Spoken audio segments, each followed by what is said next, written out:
is a vacuum right there.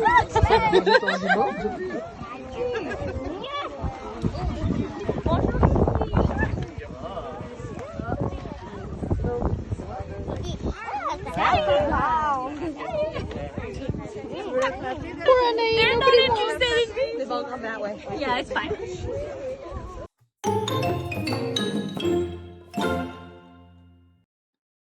Hello, everyone, and welcome to Pearl Perspectives. We are back again today with a special episode where we will be recapping our experience at the Twist Yarn Festival. This is a festival that takes place every year in Saint-André-d'Avelin in Quebec, which is just about an hour from Ottawa. It takes place in the second weekend of August every year, and it is one of our favorites. It was our 4th year in a row going this year, and we had a fun time as always. So you seem to enjoy our Knit City recap earlier this year, and so we thought we would do it again, and maybe you'll like this one too. So we keep going to yarn festivals, the three of us. Oh no. They're quite Such fun. a sacrifice. I think we're quite developing fun. a pattern of behavior. Yeah, just Dare I say it's for research? Yeah, I think so. Thank you, Katine, for driving us. Yes. My That was really pleasure. good. What was it, like an hour drive? it's about an hour. Just about. Yeah, a little bit. Mm. Yep. Beautiful country. I don't know if you do the same thing where you're from, but here where we live, we refer to distances in time. Very Canadian thing.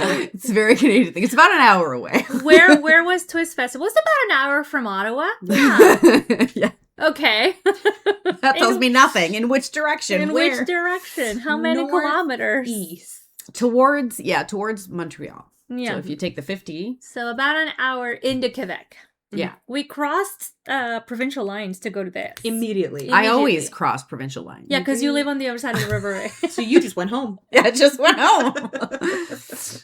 It was actually quite nice. Like, yes, it was in Quebec, but everybody there was bilingual, or most everybody there was bilingual, so we had no issues navigating the space and the vendor booths. And as you can see, we came home with a few treasures. Just a few. Just a Just few a trophies. little bit. Just a I few. would venture to say that we were very tame in our. I think so. Oh, in compared our to purchases? other 100%.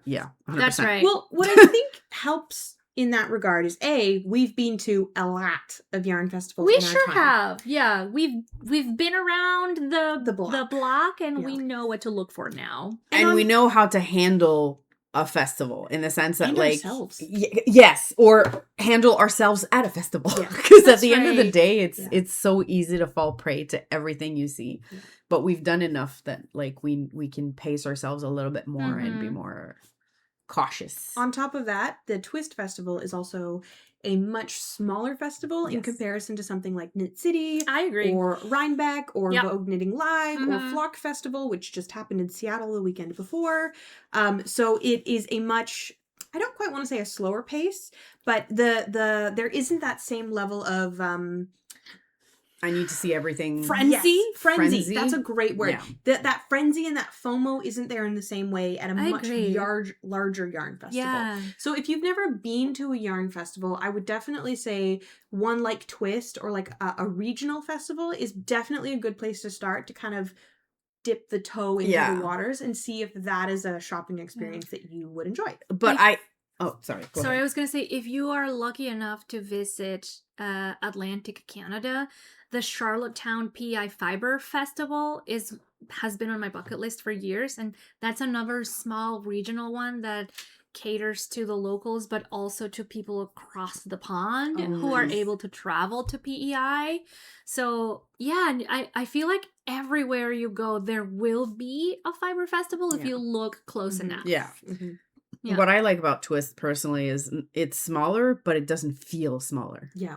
There's like, I would have a hard time believing it's smaller than Knit City, even though Mhm. I know for a fact it's smaller, Yeah. because there's so much packed information, so much packed Agreed. energy, so much packed like vendors. There's so much to see, Yeah. even within that small confined. Yeah, so that's what I like about it. It's almost like a small festival with big festival energy. Yeah. Yeah. Yeah. A lot. You know? Yeah. A lot of heart, a lot of good peeps around there.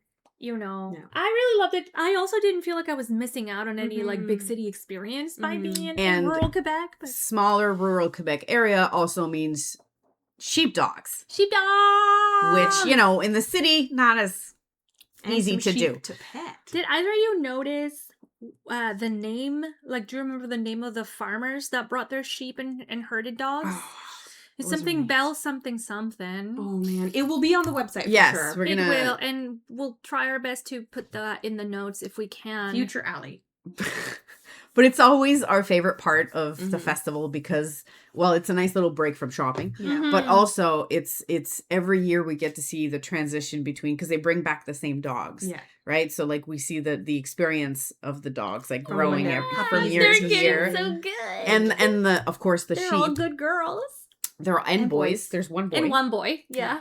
Who is like the slower but more like so. Lou- So the way the farmer explained it, the girls are much more like, especially Maggie, they're much more matriarch. aggressive. So her bubble is very big, which means like if she approaches the sheep, like They panic panic. sooner. But in his case, his bubble is very small, which means he can get really close to the sheep. So he's much more calm and tame around them. So, Mhm. and apparently during competitions, that's what you want. Yeah. You don't want Maggie, you want him. What's his name? Lou. Lou. Lou, like Mhm. wolf. And like they're just obviously Maggie's fine too, but like he's the energy that you want in a competition because it's Yeah. more but it's stuff like that you get Yeah, to learn, which is yeah. kind of fun. And then you get to pet sheep and the dogs, and you Mhm. get to feed the sheep as well. Yeah. That was my first time feeding a sheep, and it was the best day of my life. It was so Their good. lips are like little vacuums on your Yeah, they were like hands. he was so fun, and they let us get really close to them. So Mhm. I knelt down to the floor. Now I knelt down to be on level with their faces, and they were so lovely and so soft. And they had been shorn this Just- summer yeah. already, Relatively but their recently. fleeces are already growing again. They were Mhm. getting hefty once more, Mhm. and just touching them, Mm. You like you could tell. feel the lanolin on your hands. You could It was smell it. fantastic. They were just so nice, Mhm. so gentle beasts. Yeah. And the doggos were so good too. They Oh my let God, us yeah. pet them, and I just love the energy where they were like, I want to go, let me Yeah. go. Like, Well, such frantic energy. to bring it back to the festival. Oh, yes. Can you tell that we're excited about the we're so sheepdogs? excited. To bring it back to the festival, why don't we talk a little bit about the layout of the festival? Yeah, okay. All right. So, it takes place in a community center, and there are four main spaces, I could say. Yeah. So you walk into the community center, there's like a gym space. That is like the smaller vendor room. Then there's the arena where there's no ice. So it's just like an open arena. That's the bigger vendor room. Then you walk outside, and there's a big tent set up outside. There's vendors there. There's two big tents. Sorry, there's two big tents. Yes. The first tent, vendors. Then you turn to the side. There's another tent, and there's food vendors and Mhm. tables and chairs. And in between the two, you have a kids' activity space.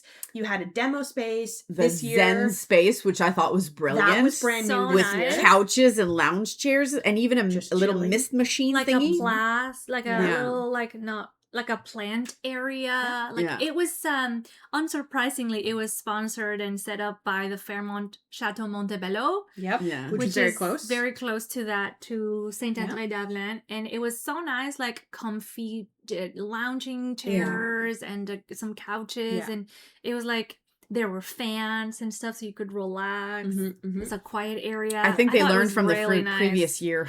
Yeah, It was so hot the previous year. Hot the previous year, yeah. They Mm. were so ready for the heat this year. I have to commend Yeah. them, because one thing that I noticed that was different from last year is they had several staff members pushing carts with cold Yes. water jugs Yes. All over the building. that were like on a button that with a spout. Yes. Yeah, so yeah, that yeah. Waterfall Everywhere refill you could stations. refill either a cup Mhm. or your water your bottle? water bottle if you Mhm. wanted to, and Yeah. they were on since the moment we arrived. I never Making had to walk notes. too far before finding another staff member that was offering cold water. Yeah. Mhm. That was chef's Amazing. kiss. Yeah.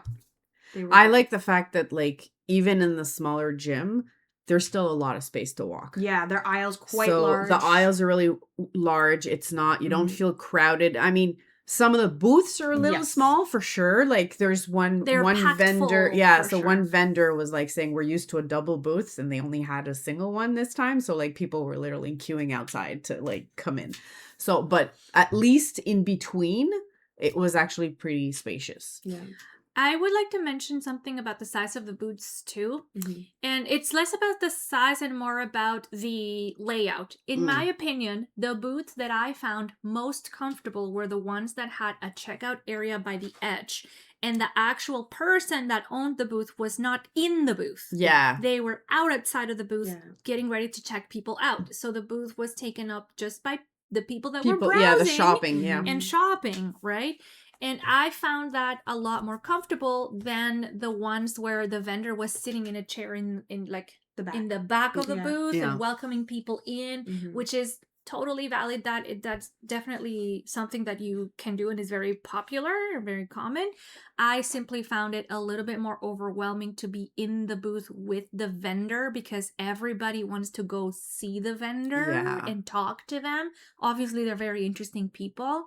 So if you're out there and setting up a booth, might you want to consider putting yourself on the side of the booth instead rather than Yeah. in the back so that it doesn't get as stuffy when we're Yeah. in there? Especially agree. if you have a single booth. If you have a double booth, there's a little bit more room to play with. Yeah. But if you have a Mhm. single booth, Yes, please. please take Yeah. Anahí's suggestion. Our friend that we were there with wanted to buy a project bag, a zipper project bag. And she was in one of those booths where the vendor was in the back and she was sitting in the chair in the back and she's the only one that had a way to pay. Mhm. So in order to pay, you had to be inside of the booth. Well, she just got so overwhelmed and like someone skipped in front of her and she was like, the vendor was trying to help the person out as they were trying to check out. Obviously, that's their job. And Vanessa was like, I just want to pay for this one thing. Please let me just pay for this one thing. I want to get out of this booth. Because it was so overwhelming yeah. and so full. Yeah. And I can Yeah. understand that whole, like, especially if you like you're already somebody who's like socially anxious Mhm. and you don't really, and you're just, again, you're just there to pay. Or you're your just like, personal bubble's a little bigger Yeah. than other people's. yeah. So I agree. You should Yeah. definitely Which think is about a great argument for shopping on Sunday or Friday instead of Saturday. That's Saturday such a good is point. yeah, because Saturday is always the bigger day. Yeah. And it's more $5 more expensive to go. Yeah. Yeah. So if you don't work on Friday, Friday's a great day to go. It's the first day of the festival. It's And if a you lot don't work quieter. on Sunday, try to go on Sunday. Yeah. Yeah. And sometimes some vendors are willing to put things on sale toward the end of the Sunday because they don't want to take it home with them. Not guaranteed, but Not maybe. guaranteed, But, but some you know, might be willing. sometimes. Yeah. On the other hand, though, going earlier during the festival, like as the festival is opening, like on Friday, for example, would be nice because I was looking for hand carders, like small hand carders, and once again, I went to Alexina Hicks. And once again, it was always too full every time I walked by. So by the time I was able to talk to them, they had sold out. You didn't go in Fibre Filante. They had them there. Yeah, but I didn't want the size that they had. Oh, they only had like the big really ones. large ones, Yeah, and I yeah. wanted mini ones, which I knew Alexina had, and they were sold out. Unfortunately, good for them. Every Yeah. time I see them, I'm like, Yeah. good for you. You sold They out. still of the had thing I stuff was on looking Saturday for. afternoon, so they've learned from Knit City and they brought more stock. Yeah, Yeah, that's true. true. Also, like that whole business, like family, is so freaking cute. Every time I see them, I'm like, that's the goal right there. Yeah. A family that crafts together and vends Stays together. No. Big arena, I should say. Yeah, and the arena. Because the aisles were much wider. The Yes. ceilings were much higher, again, because it was an Yeah. arena. And they had put chairs sporadically down the middle of the aisle for people to stop and sit if they Yeah, needed to. chairs and like benches. Yeah, which as is well. really So nice. that I was don't think quite that was there nice. the previous No, I year. don't So think that so. was a very nice addition. Yeah. Such sure. wide all hallways as well, like pathways, so you never Mhm. felt like you were, like suffocating in a sea of people, even Yeah. though it was full. Yeah. Yeah. It was full of people, but it never felt overwhelmingly. Yeah, 12:30 on Saturday in the big arena room was bumping. Yeah. It was bumpy, but you But know it what? The didn't feel high overwhelming. ceilings really helped. Oh, they do. Because the It whole felt space. breezy. Yeah. Yeah, The whole space is much like, yeah. Yeah. you don't feel like you're being swallowed in. Yeah. I think we were really smart this year, and we started with the tent because there was one vendor in particular that I wanted to see who was in the tent. And so that We've talked about her on the pod before, Supayana. Yeah. And so we started out there, and everyone was really kind to humor me in going through the festival to the tent first and then doubling back inside. Yeah, it was hard. But I think that was a good idea because we got out to the tent. It was like maybe just about 11 a.m. and the tent wasn't really busy. The tent is a much squishier space. Yeah. And the booths are not like, they don't have defined walls in the tent the It's same more way like they tables. do inside. So they're tables. So there's a lot of bleed over from in like personal space. So it's easier to kind of get overwhelmed. And because the ceiling is lower, because it is a tent, it's nicer having spent the morning in the tent where there was fewer people. Yeah. So would definitely recommend if claustrophobia or just tight spaces or crowd overwhelm is something that you need to take into consideration. Do those like outdoorsy, maybe more tightly fitted spaces early on when the crowd is a little bit smaller. Yeah. I quite like the selection of outdoor vendors this year. It's always like the non-yarn people are outside. Some of it, but also I find all of it, like a lot of them were like workshop oriented.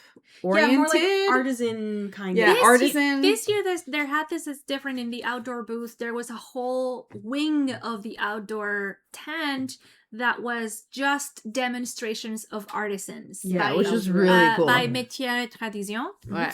Which is an organization that's what they do. They host workshops and they what is it called? They sustain artisans that are doing traditional crafts. And so the whole wing was demonstrations of cyanotype and plant cordage, and there was another person there like doing traditional wood turning with like ancient materials and like handmade tools. There was weaving. Awesome. There was waist loom. Yes. What is it called? Flechage. Yeah. It was like an inkle loom type thing. Like an inkle back loom or something like that. It was really nice to just be able to see free demonstrations of traditional crafts, which was not there last year, and I absolutely loved it. Awesome.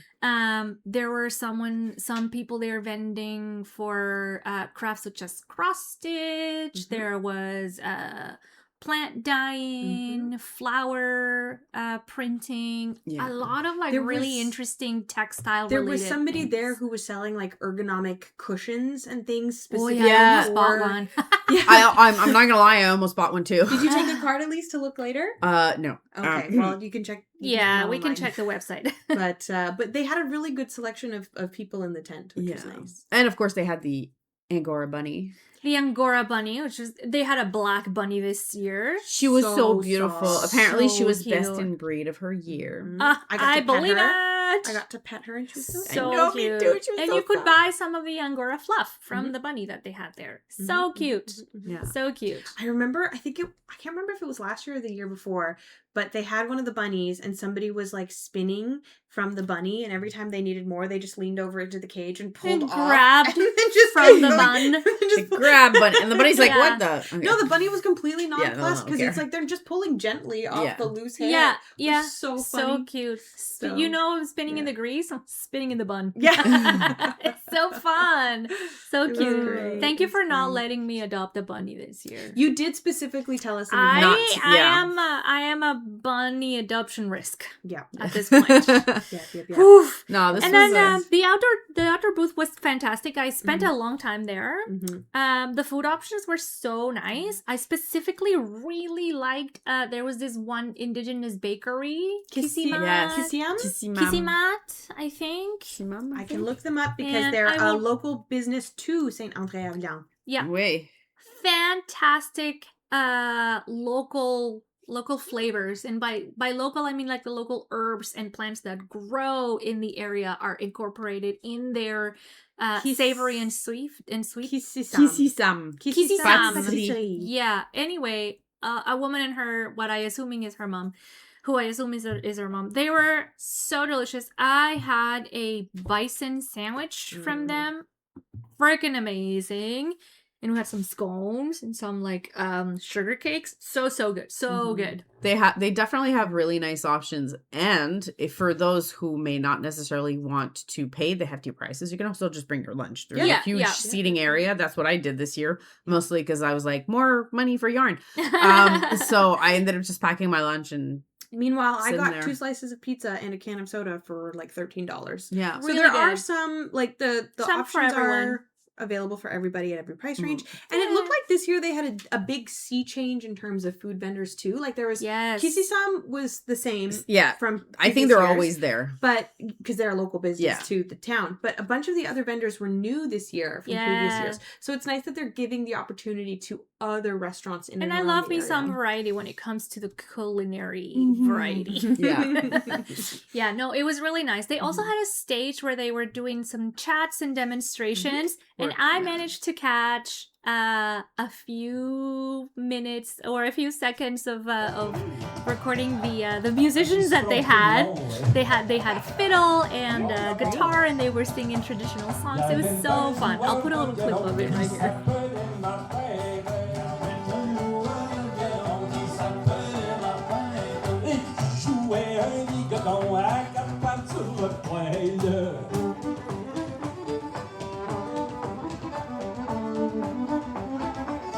They also do classes, just like every other fiber festival. They also did classes, which they host in the community center and classrooms there. We did not take any of the classes, so we can't speak to those.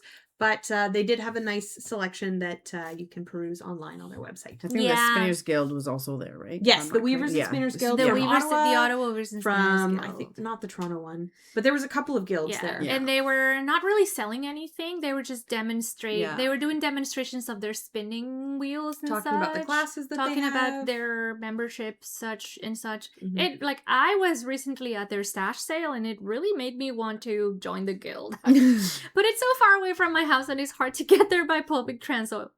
So I'll have to really think about that.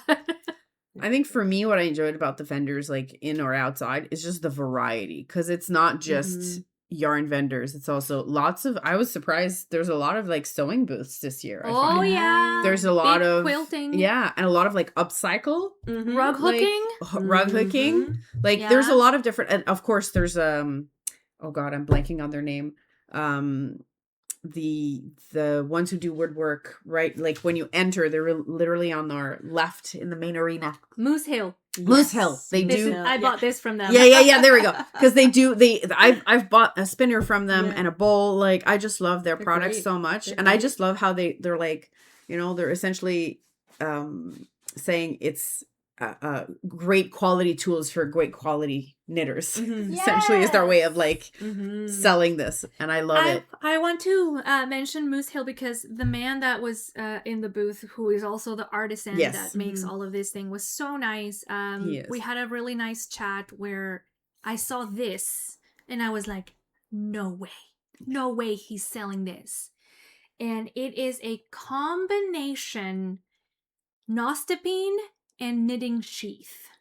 I don't know if you guys remember, but I took a class with Stephanie Pro McPhee about knitting for efficiency, and one of the things we learned there was lever knitting. And lever knitting is work with either a knitting belt, like the farmers of Scotland used to do, which we've seen you use on the podcast, which I've used before, and the other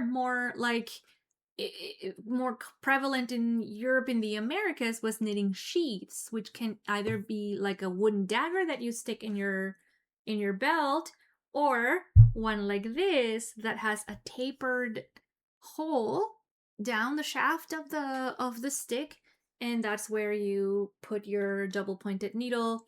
You either put it on your belt or you put it under your arm, and that is how you can get your leverage to knit. Nice. And I did not think anyone in the world was still making knitting sheaths, because they were sort of an item that was meant to be gifted to you by someone you loved, right? Like they would make you a sheath because you needed it, or you would make one yourself out of, if you had the tools. And I thought it was really interesting that this man was selling it, so I immediately picked the one that I liked more. This is ash. This is ashwood. And we got to chatting, and he said, did you by any chance take a class with Stephanie Pearl McPhee. And I was like, yes, sir. How did you know? It turns out that he was at Knit City the year that she was teaching there. Oh. And her and multiple of the students went to his booth afterwards. Looking for and one them. of them was like, you already make nosepines. Put a hole in the middle of them and they become a knitting sheath. And I would buy one. And so he started doing that. Not only that, but he took feedback from other knitters that go to his booth every time he sets a vendor. And he put also this little groove in the middle that is exactly 1 inch. It's a wraps per inch measure. Oh my god. So That's if you have freaking this, genius. if you're spinning and you don't know what weight you have, you can wrap it around here and get your wraps per inch measurement.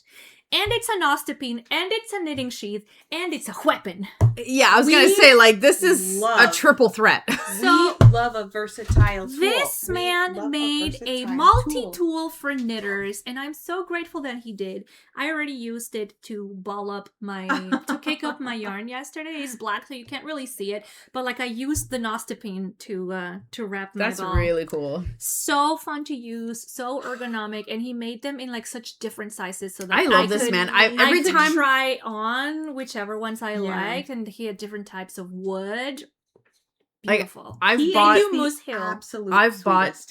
bought like a bowl from him. I've bought the spinner thingy. A spinner. I bought 2 of those. I have one at work, and it's just like every time I see, Fantastic. He's got spindles. He's got tools. He's got containers. And it really speaks to how much he cares about not just his business, but about the people who purchase from him. That he was like, give me the feedback so that I can make these things better for you. Yeah. And then he did integrate them. Like, that's fantastic. He puts a mousse. He That's burns shaped a like an mousse M. in it. It's so cute. yeah, that's and his it's shaped signature. like an M. So clever. So clever. I'm really I chuffed can't. with that. Really chuffed. So great. That's so Do you great. guys have some, like, one big wow moment that you just couldn't leave it on the table? You had to bring it home with you. I do, but it's probably quieter than you would expect. That's okay. So I've talked about it in the live stream that we just had, and I've talked about it a little bit in our last episode about the Baltic Storm sweater. This is my magnum opus of this is gonna be my magnum opus. This is gonna be the only thing I leave to whoever inherits my estate. Yeah. This is it. Yeah, this is the Sistine Chapel, the legendary Pokemon. If they do not accept the sweater, they are getting nothing. Everything. It'll probably take you your whole life to finish. It'll be written in the will. It'll be like FYI, if this person does not accept the sweater, it's going to be the secret clause. Yeah, right. So what I had done heading into this weekend was that I wanted to kind of look around and see what kind of commercial yarns were available to kind of get the feel for like how I wanted to make the sweater. And one of the things I want to do with the sweater is because of my body shape is I want to hack the sweater. I want to modify the sweater so that I can split the side seams and kind of have it be tunicky in the front and back so that I could, essentially I want to steek the sides. Yeah. Right? Yeah. So I knew I wanted to make it in not merino. I knew I wanted to make it in a sticky wool.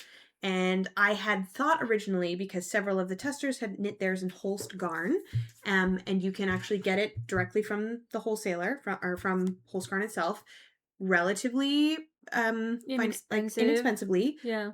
I had priced it out, how much it would cost to buy all of the fingering weight yarn from Holst Garn with the cost of shipping, with the cost of the import fees. I was like, okay, I know what that dollar value is. Let me see what I can find that locally that would work. Well, we walked into one of the stalls. It was for a yarn shop that is located on the North Shore of Montreal.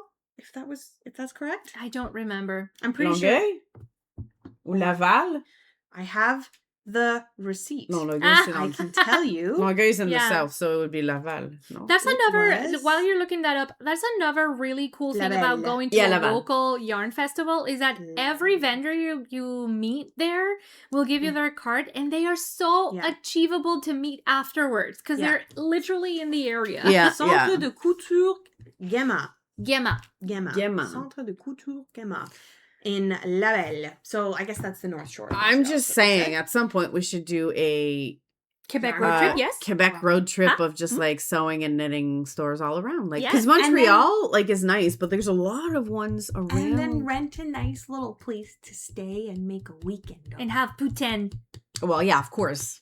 If you go to Quebec, you gotta have poutine. If you go to like, well, anywhere in Quebec, but yeah, Drummondville or all of the places. Because technically, that's one of the three, I believe, 3 cities contending for the title of I invented poutine. At Gema, you found. At Gema, I came across the Tynn Gynt from Sandnes Garn, and I was like, oh my god, I love this yarn. I've worked with this yarn before. I love this yarn so much.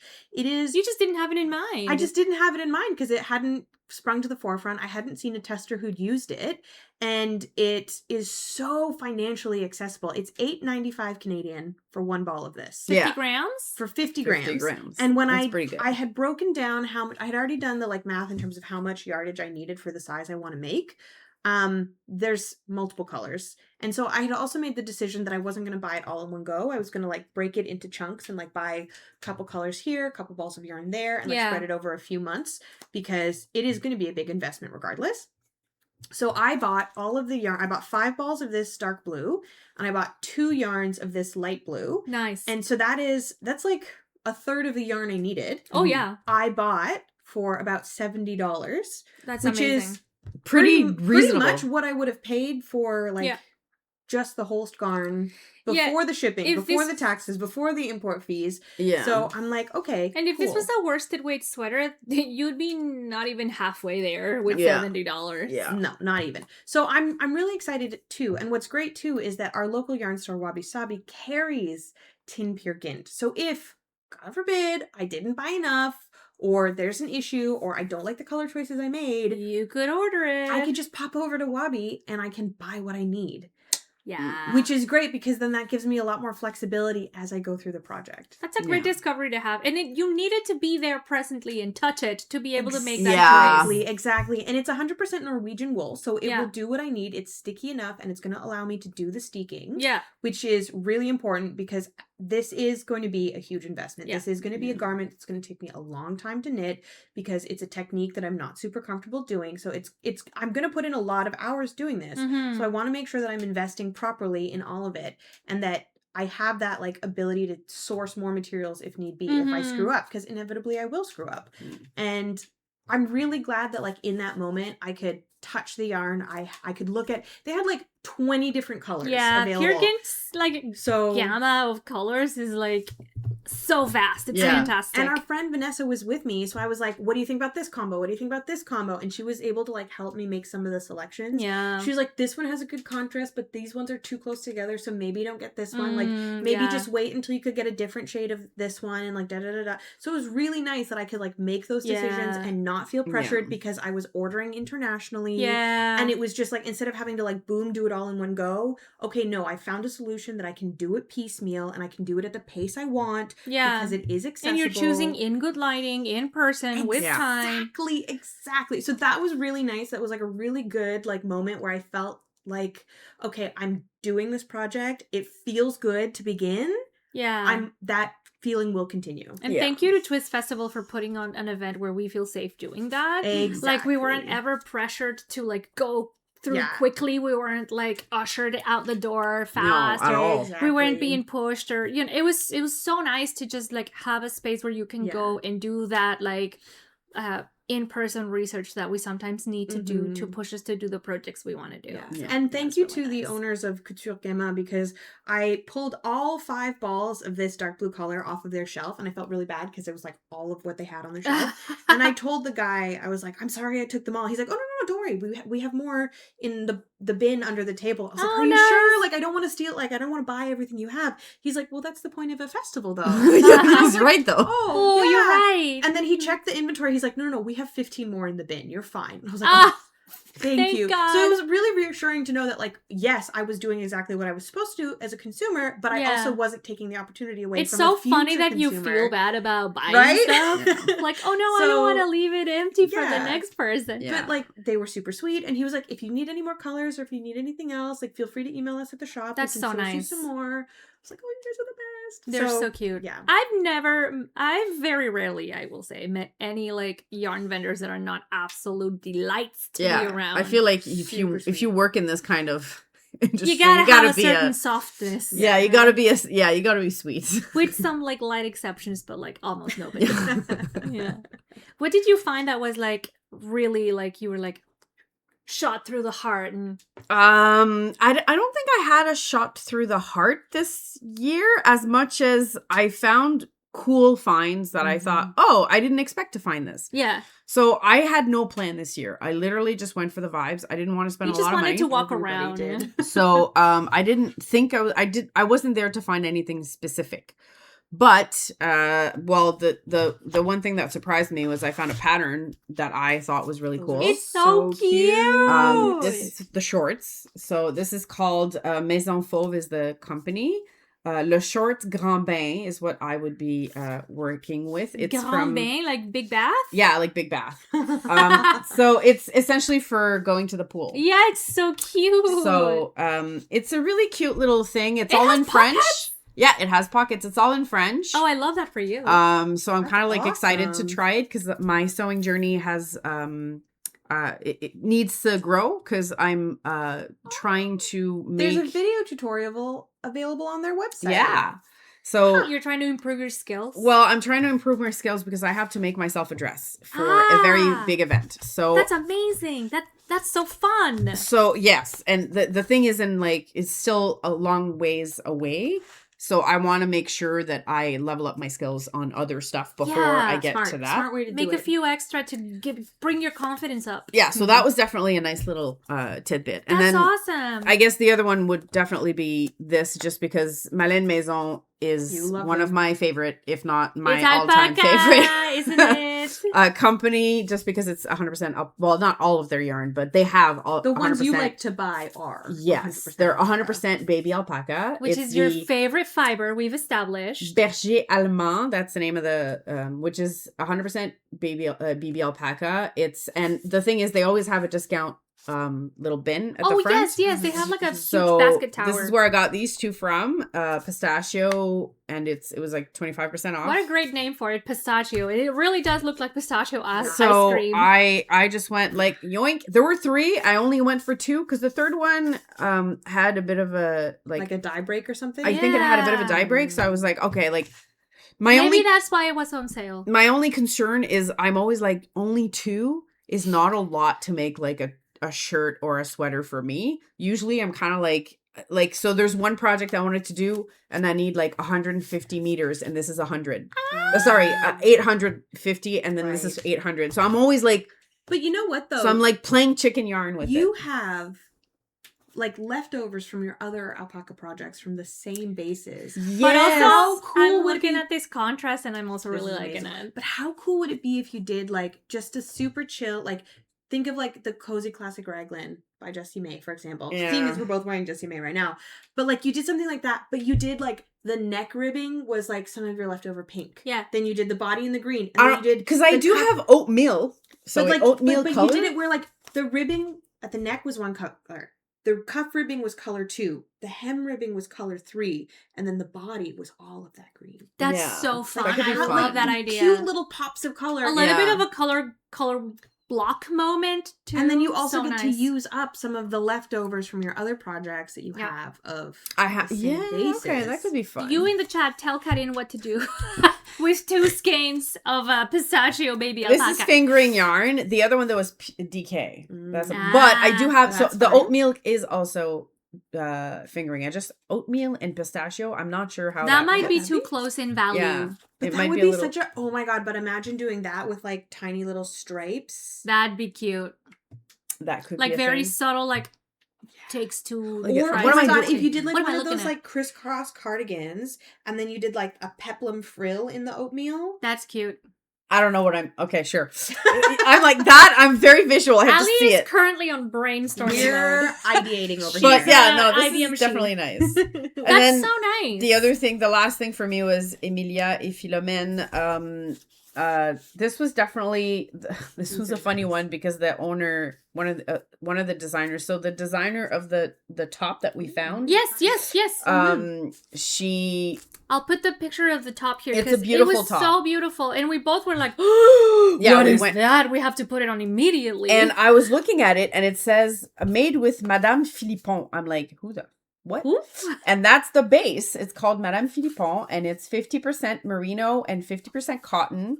Beautiful. And she literally just told me, no, it took me two skeins. That's it. I'm like, really? Wow. So I tried it on and it fits me. So I'm going to do exactly that the size. same size with the same kind with of yarn. the same kind of yarn. Hers was beige. Mine is going to be purple because That's so yes. nice. I love this lavender tone that you picked. It's like a nice gray lavender. Yeah, it's very Eugenia. subtle. What a It's great very name. beautiful. One thing I have to say I love about Emilia and Philomene is that whenever they dye their yarn and they label it, they always label it with the day they've dyed Yes, it. that's how. Oh. So funny enough, I just took two and I yoinked away, and then after I paid, she's like, "Wait a minute," grabs, and then she's like, "They're not from the same." I'm like, can you tell? She's like, "The date is different." That's their dye lot system. So their dye lot system is by the date. So she went back and she literally got the right one so that to make sure I had the right so dye lot. clever. Right? I love that they did that for you. I Yeah. would not have noticed. Me neither. I was gonna Yeah. walk away with. I was like, "This looks nice," but yeah, it was very nice. But like,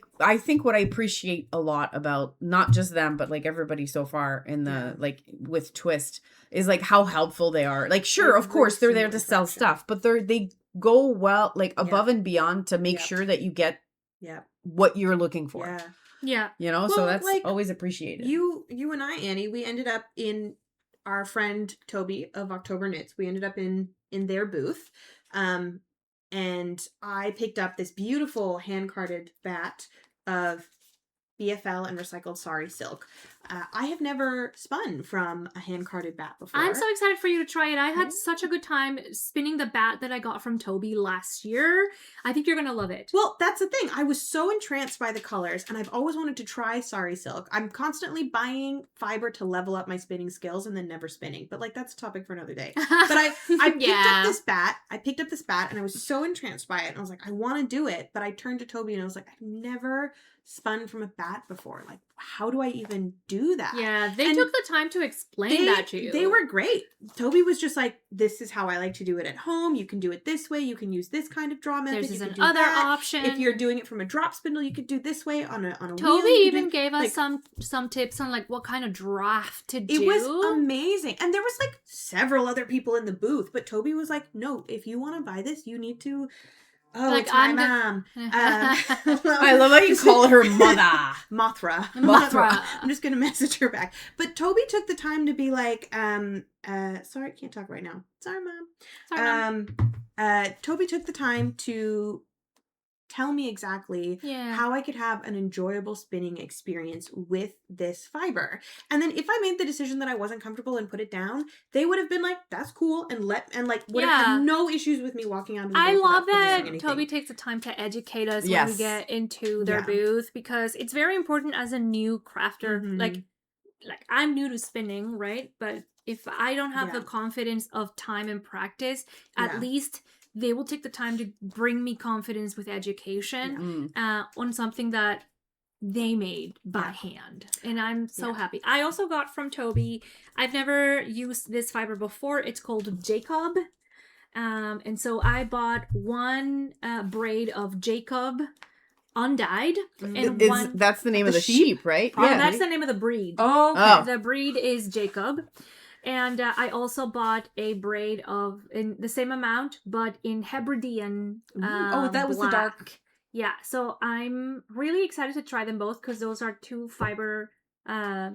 breeds of sheep that I haven't used before, and so I'm really excited for that study of a breed of wool. So yeah, that's that.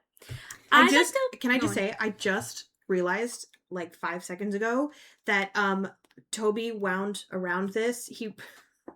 They recycled an old calendar. Yeah. And I love that October Knits does that. But it's so cool because, like, it's kind of true. What else are you going to do with these things when you're done? I thought the colorway was called February. No. And then I took a closer look and I realized it's an old calendar page that they've recycled. When I bought So a bag funny. from Toby before, it was a strip from a shopping bag. Why not? That's the Again, why? best. When are you going to use Like these a things paper again? shopping bag. And I'm I like, that kinda is so wanna pull this clever, out and I'm unwind it, obsessed but with I your don't think I'd sustainability. be able to get this back in, but I do kind of want. I really just need to get. Okay, this well, back we in need to again. talk Reduce, about this reuse, because recycle. Yeah. I feel like that was Oh, you yeah. guys' like. So This was a big discovery for me. I don't know about That's you. the one thing I'm like, oh, maybe I I should have just gotten want it. to take a second and say, Vanessa, you are so mean. I blame you entirely. For I this. resisted, but I feel like I missed So out a little bit. we went to lunch, and as we're walking to lunch, Vanessa watching like, me? No, Vanessa watching is Moi? like, Yeah, of course. So we're on our way. We're walking out to the tent for lunch, and Vanessa goes, "Did you see the lotus yarn?" And I'm like, and we were both like, "What lotus What? yarn? Tell me more." And she's like, "Yeah, it was this yarn. It's like 50% lotus. It's really cool." And it was like, "Oh, cool, yeah, blah blah blah. That's there's this thing, and it's got lotus in it." I'm like, "Oh, that's cool. Show me later." And she's like, "Yeah, I totally will." So then we have lunch, we do the sheepdog demo, we come back for our second loop of the rooms, and literally as we're getting ready to go, she's like, "Oh, the lotus yarn, let me show you." And I'm like, "Okay, cool." I'll take a gander. Having shopped all the shopping I wanted to shop. She's like, "You have to come see this."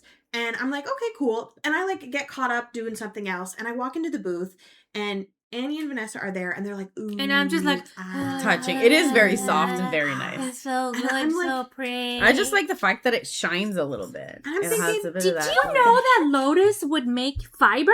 I did did. not know. I did not. I did know that, It's actually. beautiful. I It's a mean- little shiny. I have a lotus tattooed on my back. I feel like I should know what can be done with the plant. I want to investigate if it's the root or if it's the leaves or I think if it's the the stalk. flower. I think it's the stalk. Okay. Yeah, the fibers from the stalk. Fabulous. But she's touching this and she's like, "Look at it, it's so soft and it's blah blah," and she's telling us about it. And Annie's got some in her hands, and then they're like doing like, "Oh, these colors would go well with these colors," and I'm like, well, that's kind of my color okay. palette. And next thing you know, everybody's got something. Next thing you know, I came away with a garment's quantity of lotus yarn.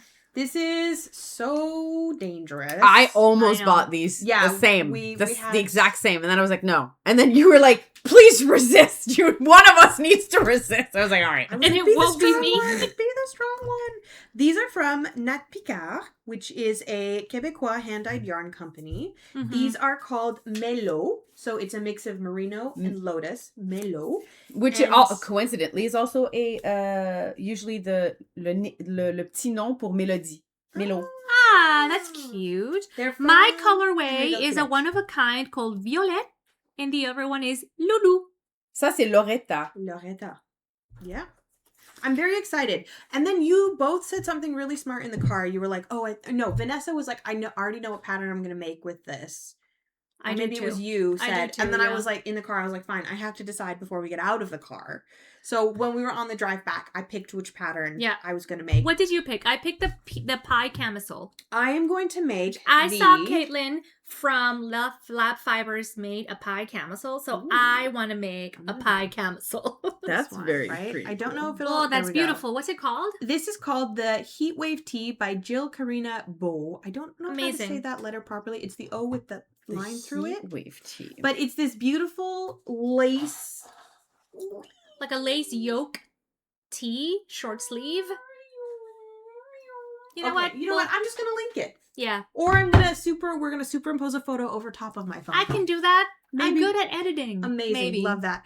But what I love the most about this is that the lace reaches down so far in the front. It's like a peekaboo moment. Yeah. So because this is going to be like, I don't want to say it's like the same color value as my skin, but when I wear garments that have this kind of color tone, it almost is like a neutral. Yes. That if I wear a bright color bra underneath it, I'm going to have the color pop.